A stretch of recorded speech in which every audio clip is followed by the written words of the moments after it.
Without getting into any of the details, let me simply point out one of the Kevin's bedeviling problem.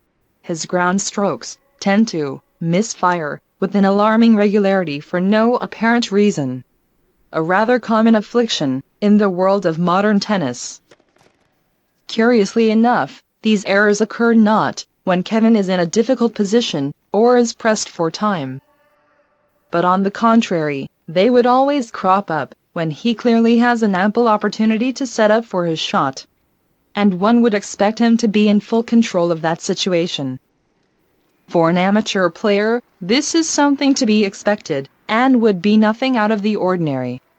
Since it could be reasonably argued that the recreational players do not invest nearly enough time in the development of the necessary motor skills, and thus cannot achieve an adequately reliable command of their faculties. But Kevin is not in that league. And in all fairness, he is not entitled to such an excuse. He gets to practice so much that by any reasonable measure, he should be able to execute almost anything within an inch of perfection. The root of his problem is that his ball striking skills are shaped by some rather flawed, basic assumptions. And these deeply embedded articles of faith, like some programming bugs or hidden structural defects, become the Achilles heel and the true cause of Kevin's insidious malfunctions. Like that one. He probably thought he should have taken that in the air. Yeah, exactly.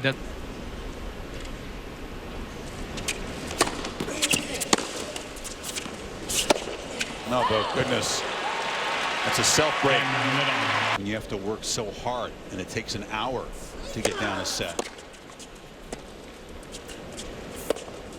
He worked exceptionally hard for an hour only to lose his serve twice. He'd, maybe get this crowd behind him a bit. He wants to see a longer match.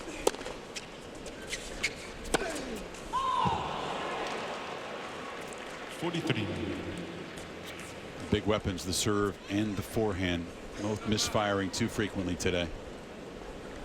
First, I mean, that is an amazing number.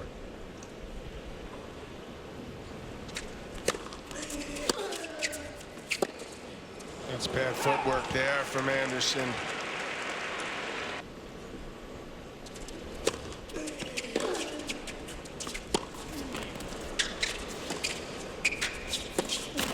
Boy, see, that's...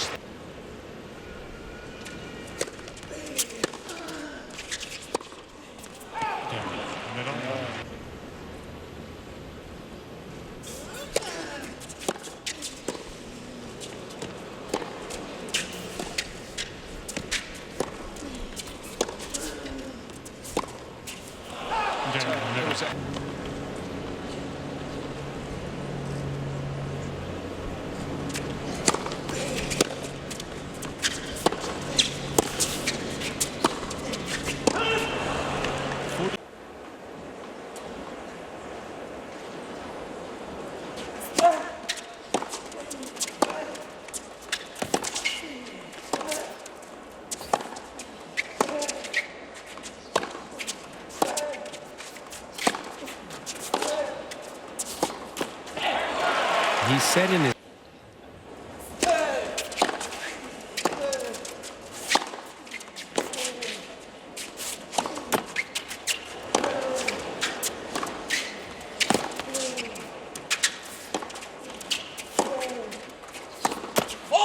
Excellent defending.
the match